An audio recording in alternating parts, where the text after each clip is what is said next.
verses 22 to 23. Ganito po ang sinasabi. And when the time came for their purification according to the law of Moses, they brought him up to Jerusalem to present him to the Lord. As it is written in the law of the Lord, every male who first opened the womb shall be called holy to the Lord. Lord, we praise you. Thank you, God, for wisdom that you have given us. Worship you, give you thanks. To praise you, God, of what you have done in the lives of thy people. Lord, salamat, Panginoon, we makakarin po kami ng iyong mensahe sa tulong ng iyong Holy Spirit o patuloy ng kausap sa mga kasama. As you speak to us, O God, may lift it up sa mga karagdagan, Panginoon. At sa lahat namin gagawin, kasi namin pinituwala ako na. Thank you, Lord, for ang ipalalangin sa pangalan ni Jesus.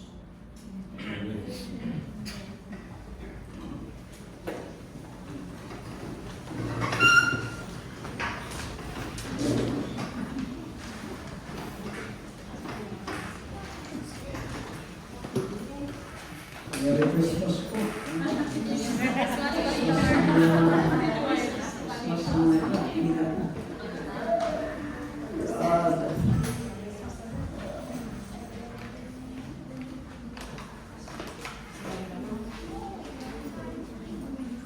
Ito po yung nakikita namin sa paligid, no? Kung si Haring David daw there is a double sin of adultery and murder. Si Sam ay meron siyang dalawang celebration. Birthday and dedication. No? So, praise God po sa buhay ng mga ofisa. At tayo ay sama-sama nakikis-galak at nakikisaya for this celebration sa bagong buhay, bagong nilalang ng mga sa atin. So, yung kong title is Child Dedication. Dahil lang yun po sa atin ay magtatanong. Dahil hindi sila familiar, iba sa ganitong dedication ng mga bata. Dahil sila sanay sa mga bigyan sa bata. Sabi nga daw, hindi rin pwedeng biyahe na hindi na bigyan. Yun ang sabi ng matatanda. Hindi pwedeng biyahe, hindi na bigyan. At maraming ang sa atin ay itatanong, why child dedication na baptism? Ba't hindi binibinyagaan? Ano po yung kaibahan ng dedication sa baptism?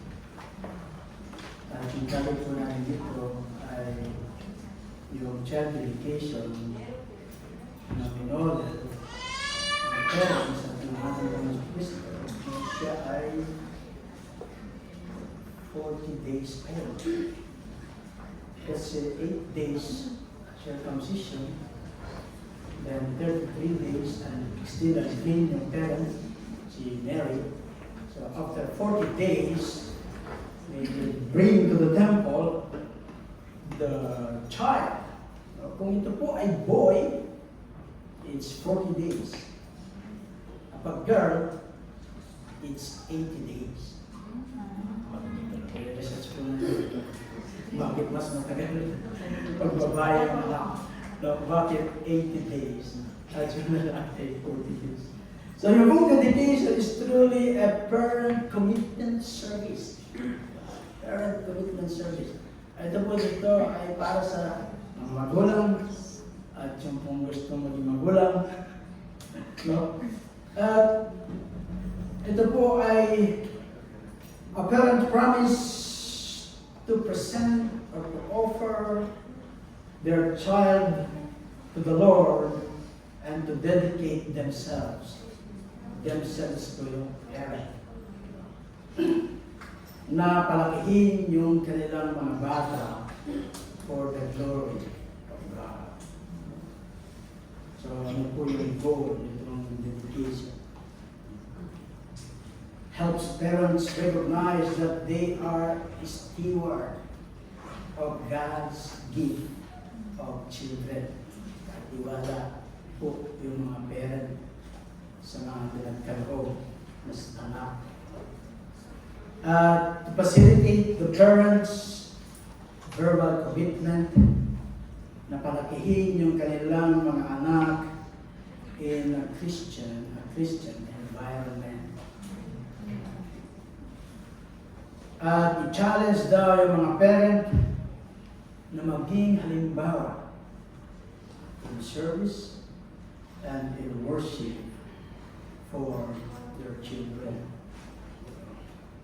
At to rin that we assist the parent in laying a firm foundation of learning about God and an example of the power of salvation for their child. Yun po yung dedication. And the parent cannot decide their children's salvation. Hindi po pwedeng mag-decide yung mga magulang doon sa kaligtasan ng kanyang anak. Ito pong kaligtasan ay personal. Hindi po package. Kung parents mo Christian, automatic po. Christian, hindi po. At yung kung each person must take a decision to have personal relationship sa ating Panginoon Kristo. At yun po ay mangyayari when the children are old enough na maunawaan nila yung concept of sin and responsibility for that sin. So kaya po tayo ay hindi po nagbabautismo ng child.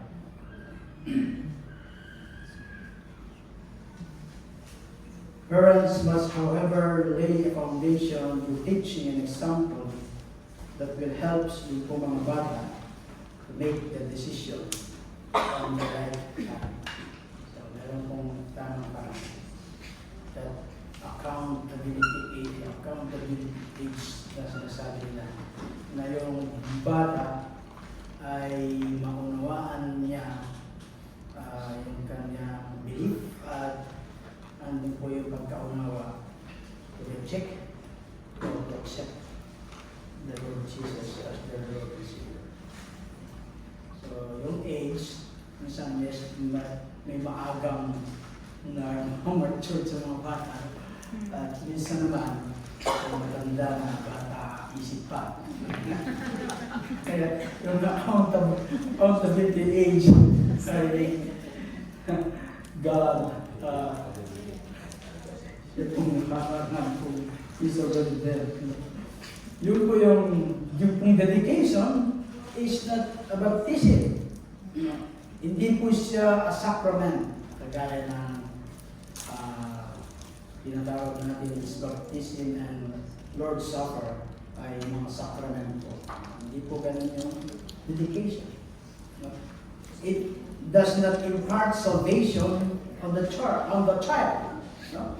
Hindi po makaka-impart ng salvation yung pong dedication sa bata. Ay, dedication natin para sa dedication. Same din sa baptism. Wala pong may dadagdag doon sa kaligtasan. Kasi ito ay symbol. At yung pong dedication is a parent commitment to God to raise the child in God's will. So ito po sa ating pasahe. Dedicate natin yung mga bata because nakita po natin dito sa ating pasahe from Luke 22 even hanggang 25 a baby, as a baby, yung kung kanyang mga magulang ay dinedicate po nila yung kanyang anak. Doon sa Mark 10:16, makita po natin doon, binless ng Panginoon sa Kristo yung mga bata. How about the baptism? Kaya ang dedication ay hindi baptism. Ano ba yung baptism? Kung babasahin po natin sa Acts 8:12-13,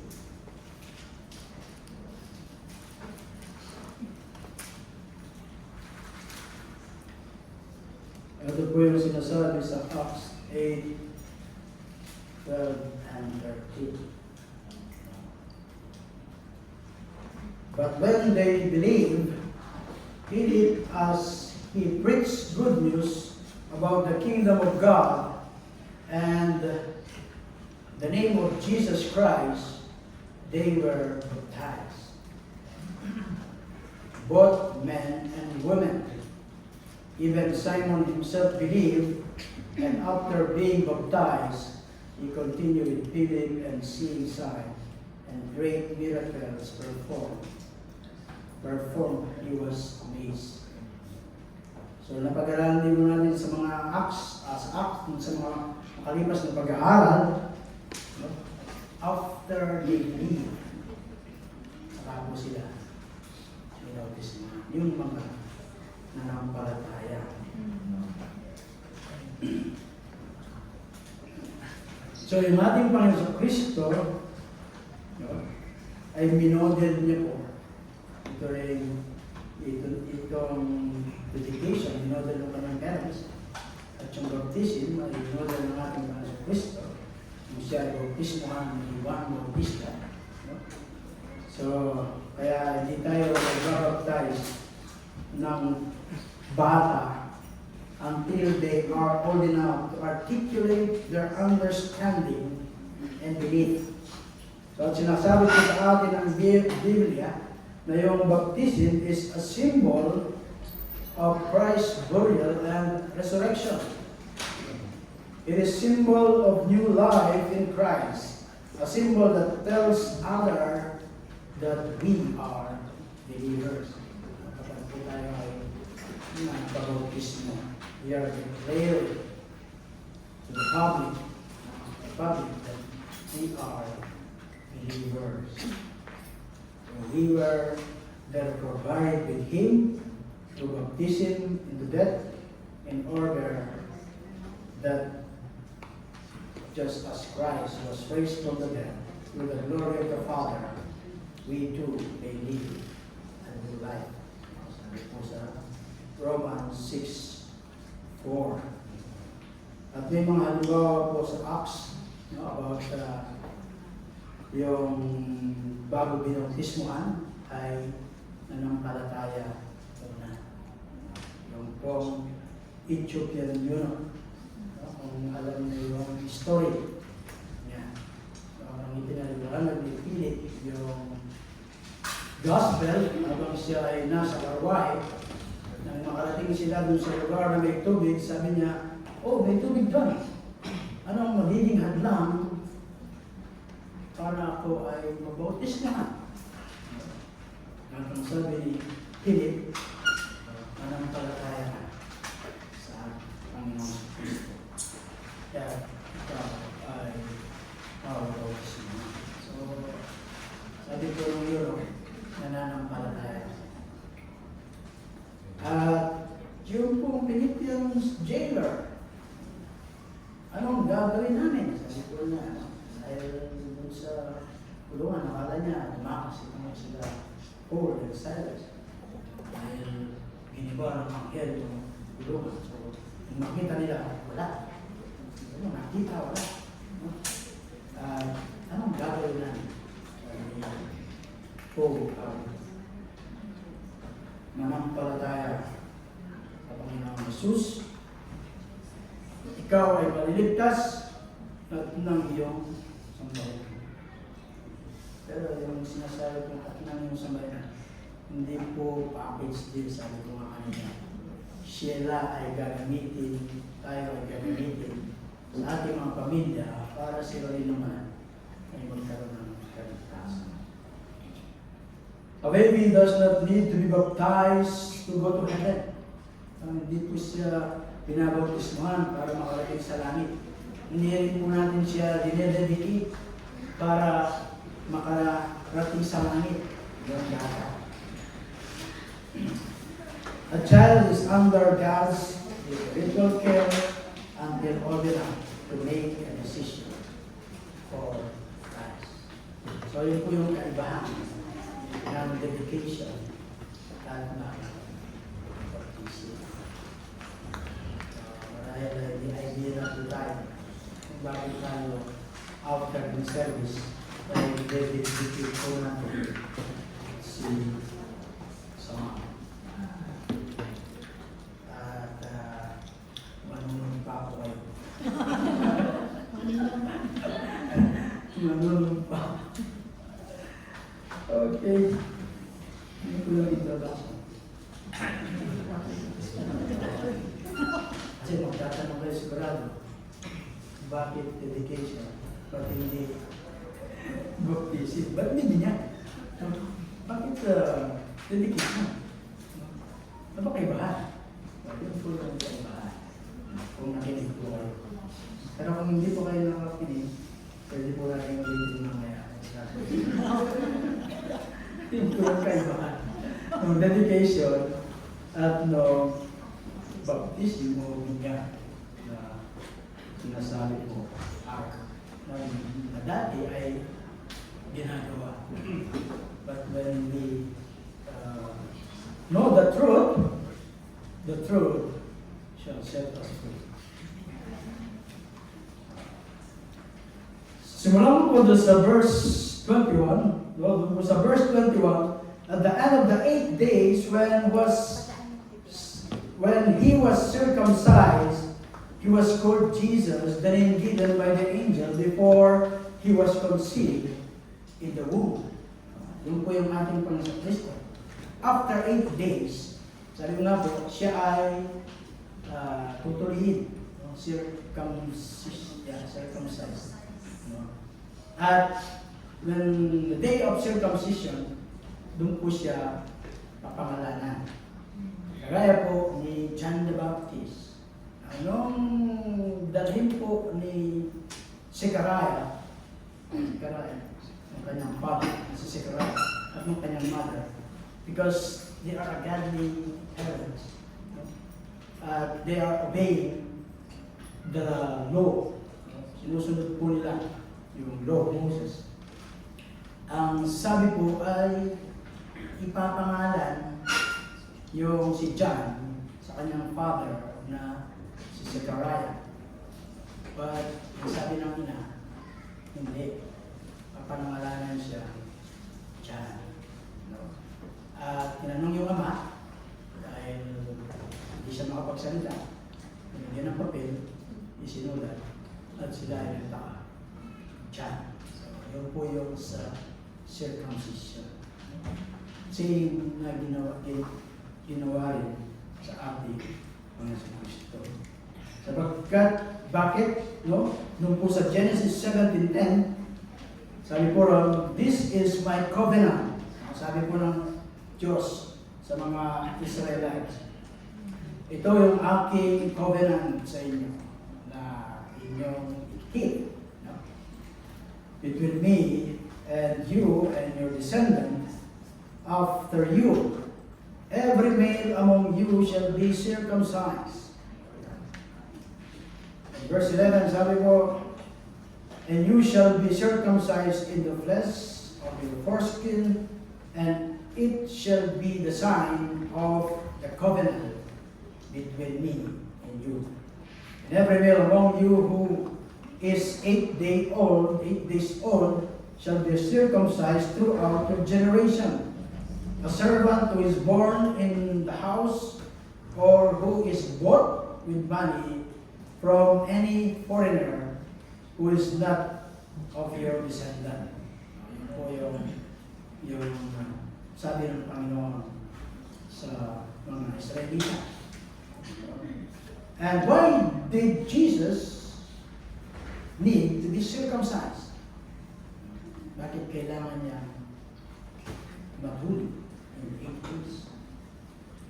At yan po yung sinasabi ni doon sa Leviticus 12 verse 3 at saka susunod. Ito yung tanda ng covenant ng Diyos sa kanila. At pagdating doon sa Matthew, ay dineclare po ng ating Panginoon sa Kristo na sabi po niya, do not think that I came to abolish the law of the prophets. I did not come to abolish, but to fulfill.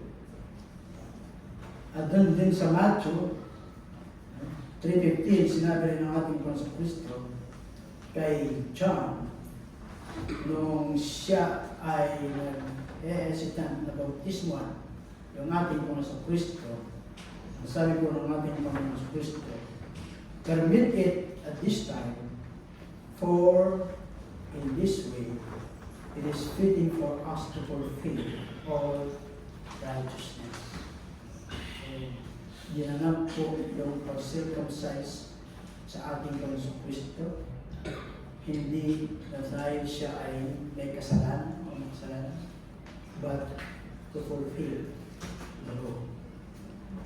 And when the 8 days had passed, Joseph and Mary, kagaya nga ng sinabi ko kanina, na si Zechariah at si Elizabeth, sila ay both righteous in the sight of God, walking blamelessly in all the commandments and requirements of the law. Pagbabasahin po sa Luke 1:6.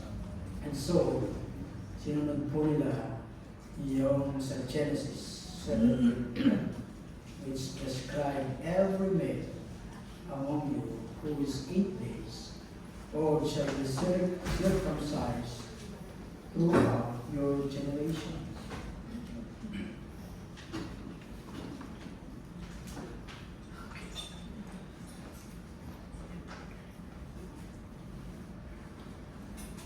At kung titingnan po natin, doon pa lang sa circumcision, Jesus was already identified sa mga sinner.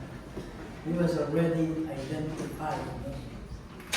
8 days old pa lang.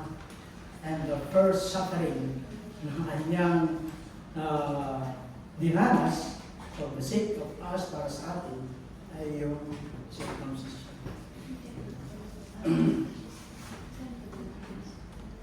So Jesus' circumcision was his first suffering for us.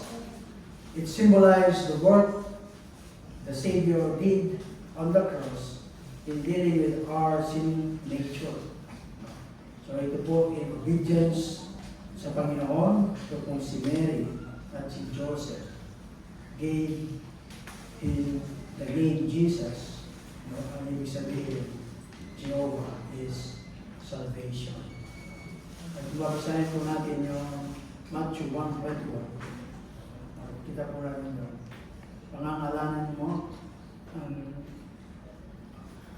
yung kanyang anak ni Mary na Jesus, sapagkat ililigtas niya ang kanyang bayan for their sins. Dahil pagdating po dun sa verse 22, and when the time came for their purification according to the law of Moses, they brought him up to Jerusalem to present him to the Lord. To present is to set apart, to dedicate, to consecrate. Ito po yung to bring beside or near, yung pong idea of giving someone for someone disposal. Offer ko sa iyo. Ito, bahala na.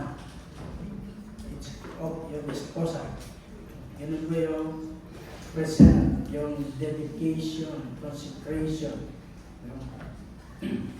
Pagbabasahin po natin sa ibang salin, ganoon din po. No?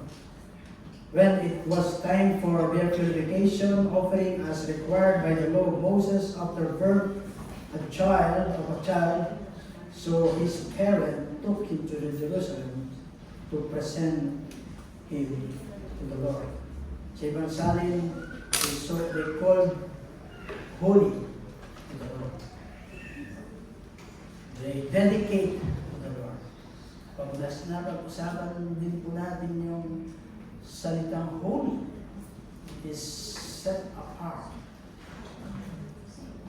So, sineset apart natin yung mga sanggol for God's disposal. At naganap po ito noong 40 days after yung purification ni Mary. Kasi po, nung siya ay nanganak sa ating Panginoong Kristo, so she was considered unclean. No? So hindi po siya pwedeng pumasok sa temple, pero pwede siyang gumawa outside the temple. So kaya po, naganap po nila yung isang pagsunod nila dun sa law of circumcision, dahil hindi naman po ginagawa ito inside the temple. It's outside the temple.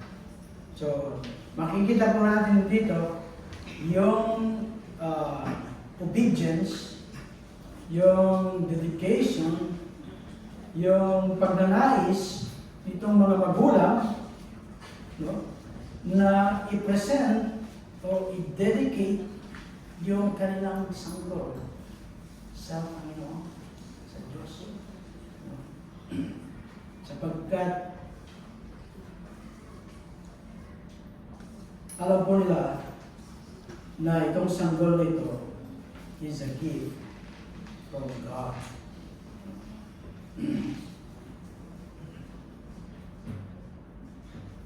So si Mary, sabi ko nga, pwede siyang mag-engage doon sa normal activity, pero hindi siya pwede doon sa mga religious ceremonies because she was considered a ceremonial unclean.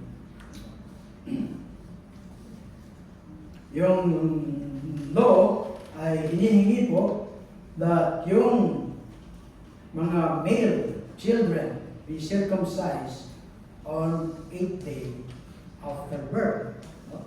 Sabi po doon sa verse 21, ating nabasa. At sa verse 22 naman po, ang sabi doon, that yung nanay ay maghihintay ng 40 days pagkapanganak ng bata. Then, before na i-present niya yung kanyang sarili sa templo for their purification. At sa verse 23, the law requiring that a mother and the father present their firstborn son before the Lord. At pagbabasahin niyo po yung Old Testament, sa Leviticus, Genesis, they will present the firstborn son before the Lord to be redeemed by the offspring of sacrifice. Bakit siya i-redeem? Siya yung redeemer, then siya i-redeem.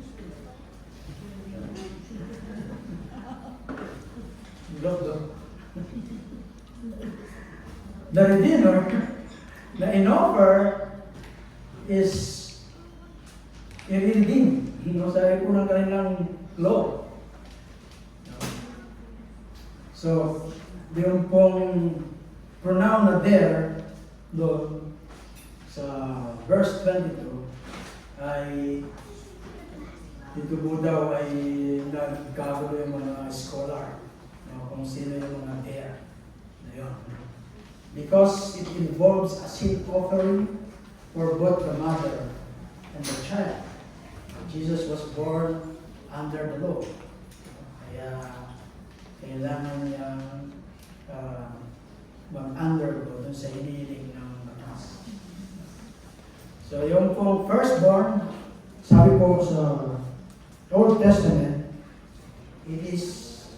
siya po ay sa Panginoon. Bakit?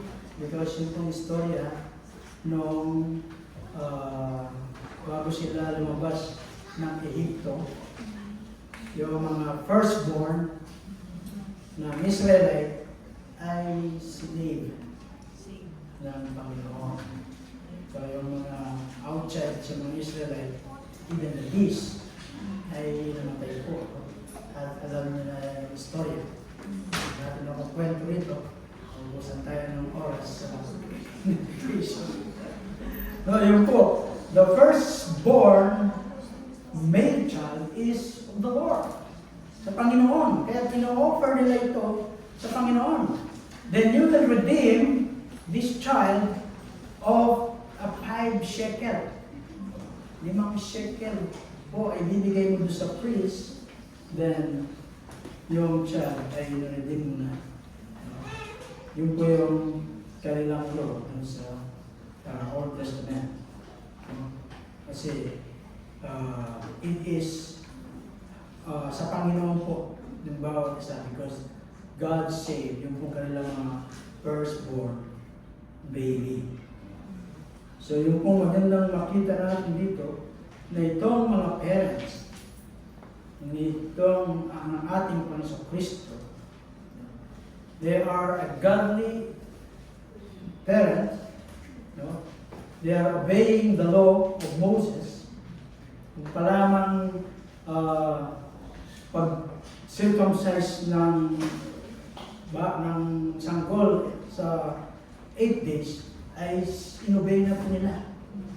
Then, nais nilang i-offer sa Panginoon, siguro kung hindi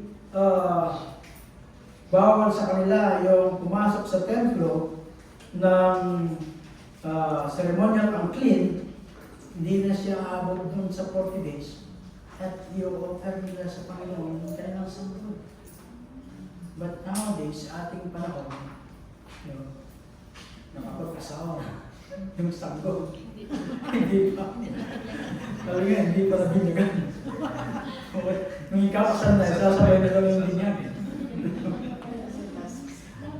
But kung makikita natin ito mga parents ito, si Elizabeth, si Zechariah, si Joseph, si Mary, at hindi lamang sila, marahil yung mga iba pang mga parents ng mga Israelita, ano po yung strict nila na pagsunod sa salita ng Panginoon, sa inuutos ng batas, the Lord na dineclare ng Panginoon sa kanila. But how about sa ating kapanahonan? When Jesus, sinabi niya po sa Matthew 16, sabi niya, dalhin ninyo sa akin ang mga bata because for this is the kingdom of God. So, ano yung ating obligasyon? Ilalabas lang ba? At bahala na sila. Kaya ang dami natin makikita mga bata sa mga street na pero pag titingnan natin, mas malalakas sila. Kasi pinag-uusapan yung mga sakitin ng mga bata. Mas sakitin daw yung mga lalo nilang iniingatan kaysa ano sa pinagbabayaran. But the point is, itong mga magulang ng ating Panginoon Kristo, even ni John, even yung mga ibang mga parents, gano'n na lamang yung pagsunod nila sa utos ng Diyos. Gano'n na lamang yung pagsunod nila sa utos ng Diyos. How about sa ating parenting at sa mga magiging parenta? Ganun ba natin binibigyan ng halaga yung mga utos ng Panginoon? Hindi naman sa pag-dedicate ng mga bata to offer sa Panginoon. Pagkat ang panahon nila, hindi lamang bata yung firstborn na kami nang ino-offer. May mga first fruit. No? At may mga iba bang mga first ng animals, ng bees, ino-offer nila sa Panginoon. Ganun nila pinahahalagahan yung mga salita ng Panginoon. At yan po ay katanungan sa bawat isa sa amin. Paano natin pinahahalagahan ang mga salita ng Panginoon?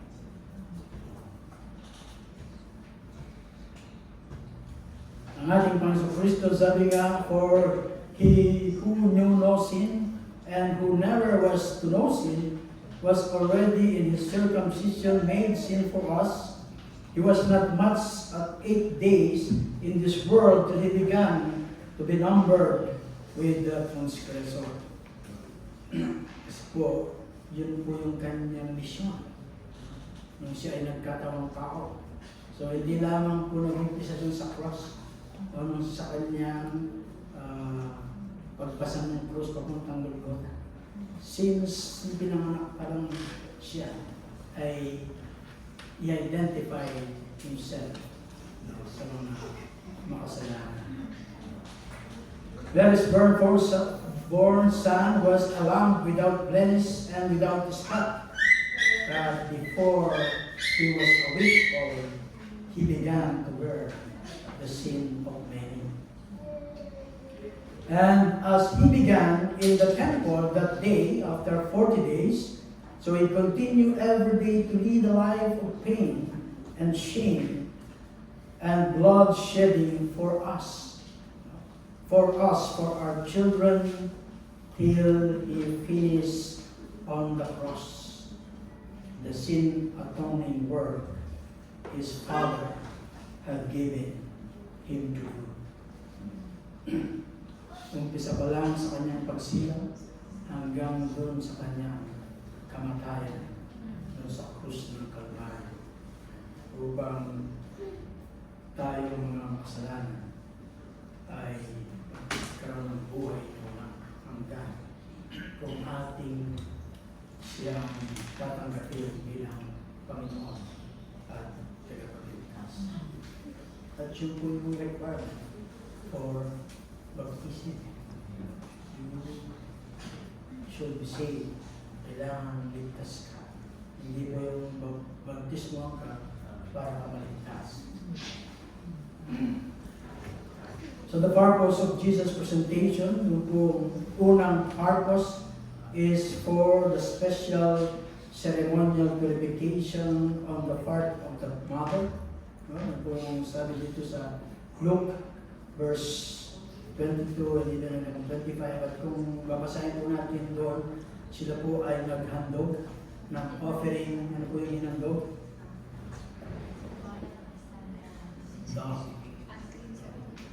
Pinakamababang offering. Kaya titingnan natin sila yung poor.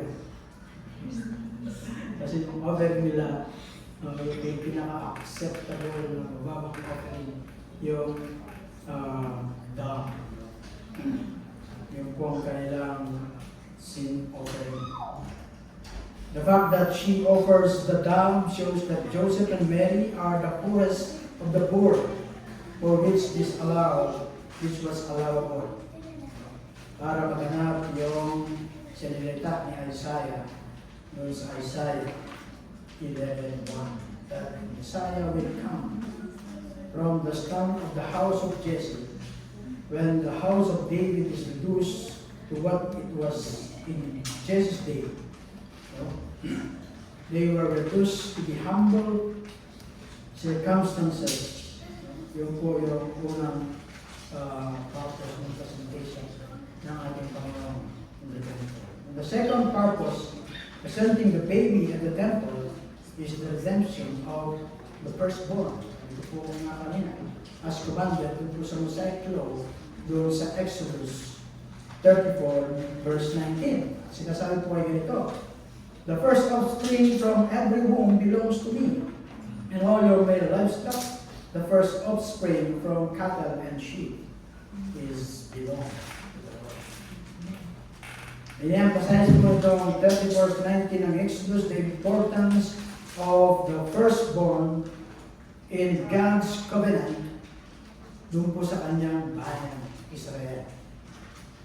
At yung verse 4 na ito, dinideclare that every firstborn, whether human or animal, belongs to God. So yung pong concept, yung idea, is this offering, ito pong firstborns, the best to God, as a sign of recognition that everything comes from Him. Re-recognize po nila ang lahat ng bagay ay nagmumula sa Panginoon. At nabanggit ko nga po kung bakit, because ito pong reason is for the purchase of every firstborn child of Israel, as God spared the firstborn of Israel in Egypt, deadliest plague. Yung pong pang-sampung salot. So our Savior put Him under the law for our sake, and in every dot and title He observed it. So we are delivered from its dominion, for if Christ is fulfilled the law on our account, it has no more claim upon us. They are not under the law, but under grace. Romans 6:14. Ipinresent po nila, dinala nila sa Jerusalem yung sanggol at ipinresent po nila ito sa Panginoon. At ito pong mga godly couple, yan ang sinabi ko, they are obedient to the law of Moses. It is the solemn duty and blessed privilege of parents. Ito daw po ay blessed privilege, duty ng bawat magulang to dedicate their children to the Lord. Kung kaya po, kung mayroong mga parents dito na nais pang magkasanggol, hindi na po kung gagawin ninyo. Hindi lang after 40 days. Kasi sa ating panahon ngayon, hindi na 40 days yung bago ako makapasok sa templo. Pero nga, kapapanganak lang, ilang araw pa lang ay kasama sa church yung kanilang sanggol. So, huwag na pong hintayin na lumaki na siya. But minsan sa hinihingi ng pagkakaroon na hindi maiwasan, but still, you need to be obedient doon sa utos ng Panginoon. So yung pong verses 22 to 24 ay naglamang po ng tatlong elemento, sa yung purification nitong si Mary, which involves a sacrifice being offered doon po sa Nicanor Gate in the court of the woman. Yung pong second, yung redemption of the firstborn, which involves 5 shekel, nasabi ko nga, sa Numbers 3:47, verse 47 to 48, and which Luke did not mention. Dito po sa pangatlo, the consecration, setting apart a person o anumang bagay for the Lord, for God. At dito po, ang ipinresent po nila sa Panginoon ay yung firstborn, yung Panginoon sa Kristo. Kaya po nang nabanggit ko kanina, yung pong present, ibig po sabihin to place or set beside or near, to to place at someone disposal. Ino-offer nila sa Panginoon, ino-offer natin sa Panginoon ang ating mga sanggol for His disposal. Lord, ito po yung aking anak na ipinagkaloob mo sa akin. Na-acknowledge nila na ito ay galing sa Panginoon. Kung kaya itinatalaga nila ito sa Panginoon for His disposal. Ang nakakalungkot lang sa atin, sa ibang mga magulang, ang kanilang mga bata is, ang kanilang mga anak is for nasa kanilang disposal. Kaya, sabi na, mag-minus ka dun. Maghanap ka ng wakain natin.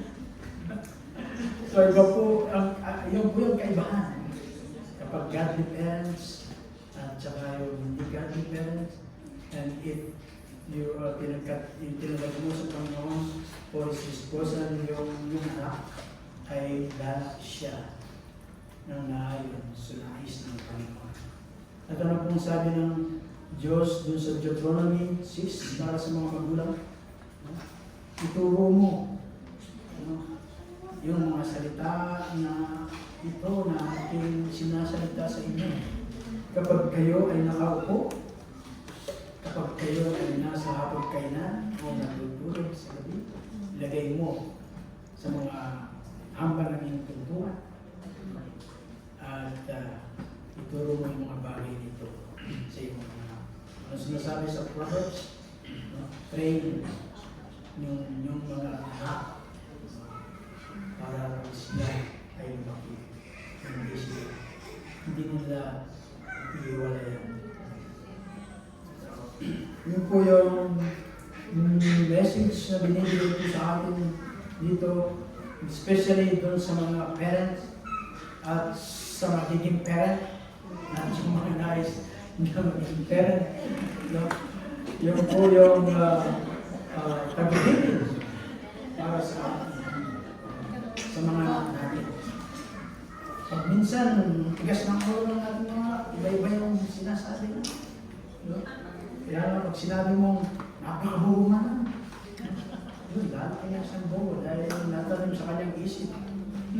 Sabi ng nanay ko, buo na ako. Ba't hindi ganon yung turo ng Panginoon? You need to raise them to the ways of God, to the Word of God. So, yung pong present or dedicate or consecrated, in general, yung idea po is surrendering or yielding. Ito po nakuha ni Paul. Kaya na ganito yung sinulat ni Paul sa Romans 12:1. Sabi po ni Paul sa Romans 12:1, therefore, I urge you, brethren, by mercies of God, to present, to consecrate, to dedicate your body as a living and holy sacrifice acceptable to God, which is your spiritual service of worship. Kung kaya pino-offer nila yung kanilang mga firstborn noon, it is an act of worship. What an offering to present to mga sanggol, even ng mga era sa Panginoon. God doesn't want us to present dead sacrifices. Ang nais ko ng Panginoon is to present ourselves to Him as living sacrifice. The Gospel of Grace invites us to consider the mercies of God in and response accordingly on the basis of what God was showing us. Kung ano yung ginawa niya sa atin, then tinitingnan po natin ito. Dahil ng batas ng Panginoon, then we need to respond accordingly doon sa ginawa ng Panginoon sa akin. And in verse 23, sabi po, as it is written in the law of the Lord. It is written in the law of the Lord. Kanina, law of Moses. But pansinin po natin dito, in the law of the Lord. Every male who first opened the womb shall be called holy to the Lord. And po yung ESV translation, at pagdating po doon sa ibang translation,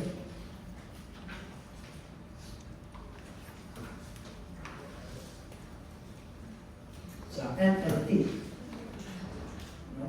Sa NLT po sabi po, the law of the Lord says, if a woman's first child is a boy, he must be dedicated to the Lord. Sa ESV, called holy. Sa NLT, yung living, no? Dedicated. At pagdating po sa NIV, and it was NIV in translation. As it is written in the law of the Lord, every firstborn male is to be consecrated to the Lord. Called holy, dedicated, consecrated to the Lord. Setting apart a person or object, giving yourself to the Lord as a living sacrifice. Gaya ng sinulat ng Apostle Paul sa Romans 12:1.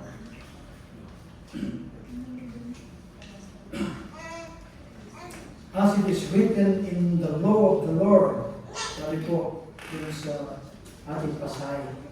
So ito po si Joseph and Mary, sabi ko nga, they are carefully followed and fulfilled what is written in the law of the Lord.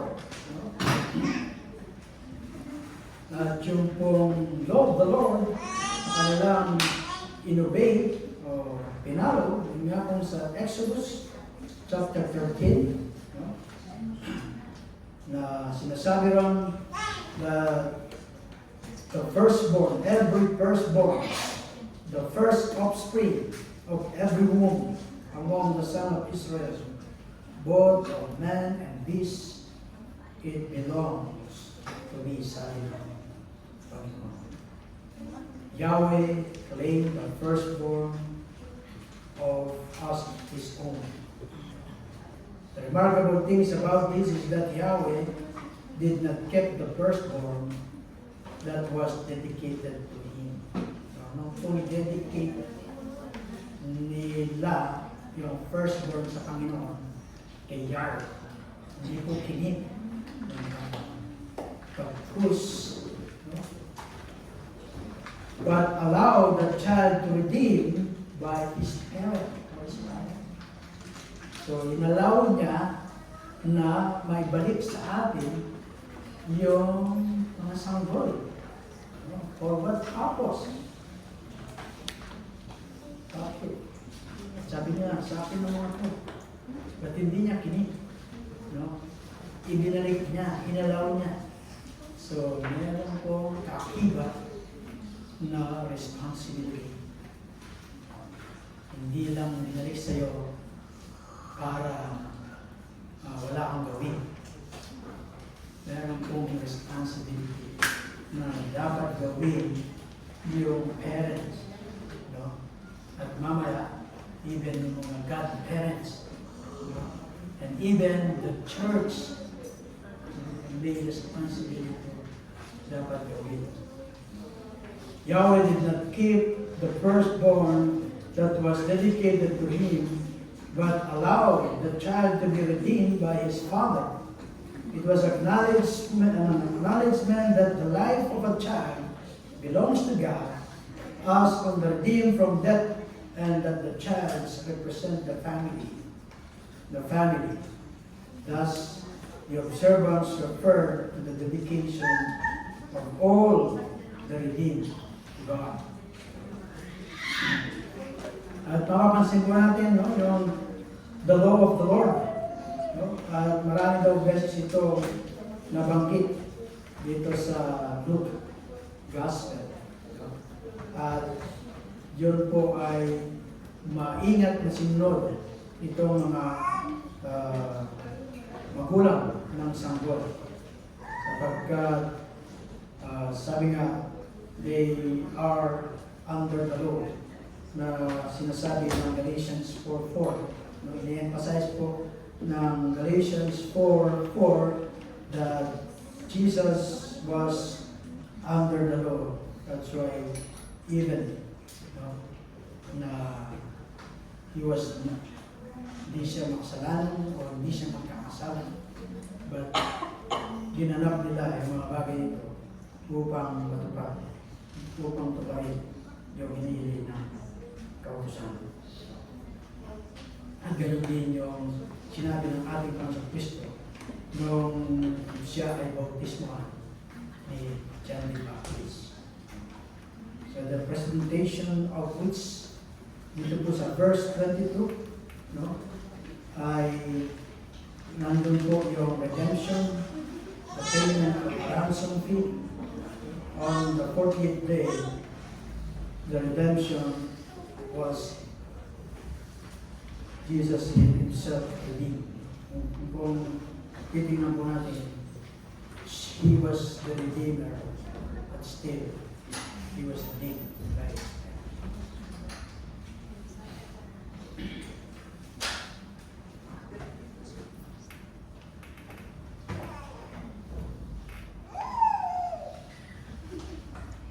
So malinaw po dun sa ating pasahe sa 22 verse 23, 2 verse 22 to 23, no? Nandito po yung mga events na naganap, no? Yung purification ni Mary, yung presentation ng ating Panginoong Kristo, at yung mahalaga po ito ay yung presentation ng ating Panginoong Kristo.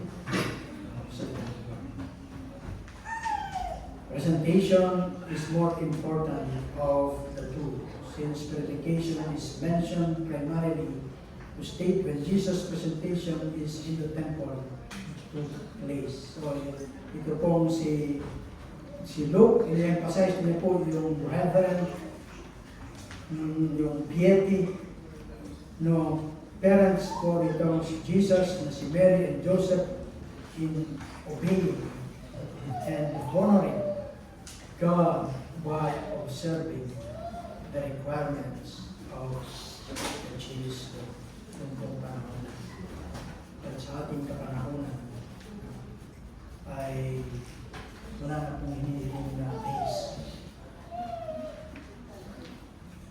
Yung bata, nangintay pa na ilang araw, nangintay pa na ilang taon bago pa ipinagsan sa kanila. Kailan po natin yung kanilang obedience, yung po kanilang dedication at pagsunod sa mga alit na tuloy ng Panginoon. Dito lang dito sa pag-present o pag-dedicate ng sanggol sa Panginoon. They are acknowledging yung mga sanggol ay nagmula sa Panginoon. At they are acknowledging that they need God. Kailangan nila ang Panginoon bilang katulong o partner, katuwang, partner, katuwang, helper, gaya ng mag-asawa, helper, yung iba, ginawang helper, katuwang. Kailangan nilang yung Diyos na maging katuwang sa pagpapalaki ng kanilang mga anak. if we are Christian now, yun yung kailangan natin. Yung Panginoon sa pagpapalaki ng ating mga.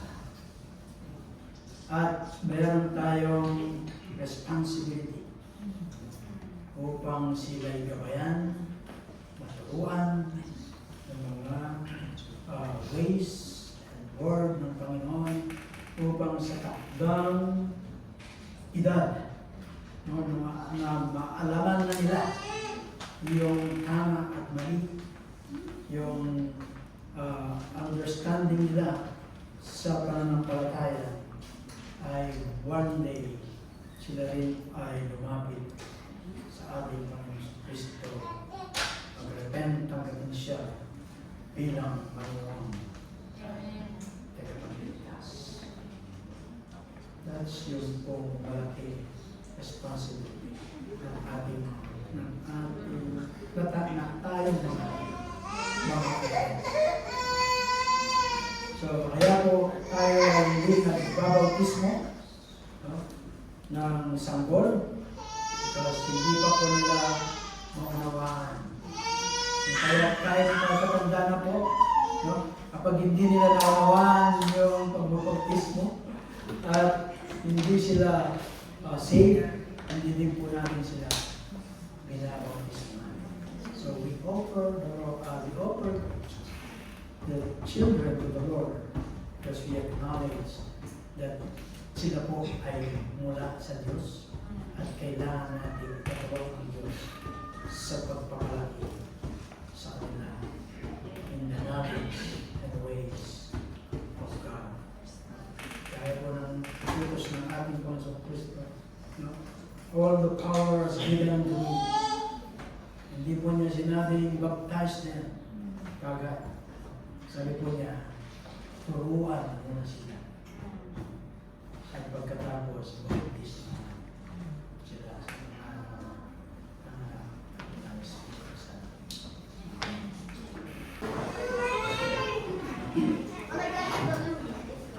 Lord, maraming salamat po, God, for thy message.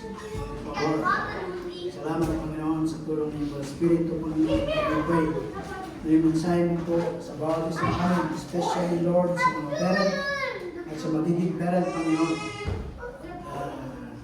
Panginoon po yung aming obedience, po aming pagsunod sa mga salita mo, Panginoon. Hindi lamang po for dedicating our children sa iyo, Panginoon, but sa lahat ng mga salita mo na sinabi po sa amin, sa yung mga salita, Panginoon, may sa tulong ng iyong Banal Espiritu, O God, ay ganapin po namin ang buong kagalakan, Panginoon, ang buong medikasyon, Panginoon, at patuloy, O God, magbahagi ka sa buhay ko. Salamat mga Diyos sa araw nito, sa dedication po ng son, even sa kanyang mga parents.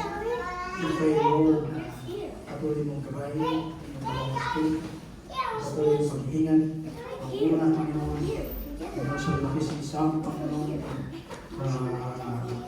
parating yung tamang edad, Panginoon, na tanggapin ka niya bilang Panginoon sa pagligtas. Lord, help us.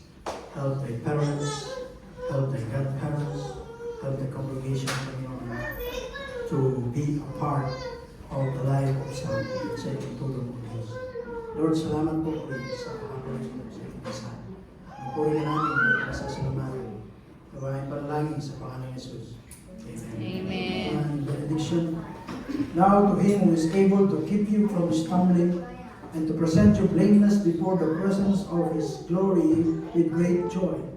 To the only God, our Savior, through Jesus Christ our Lord, be glory, majesty, and dominion authority before all time, now and forever. Amen.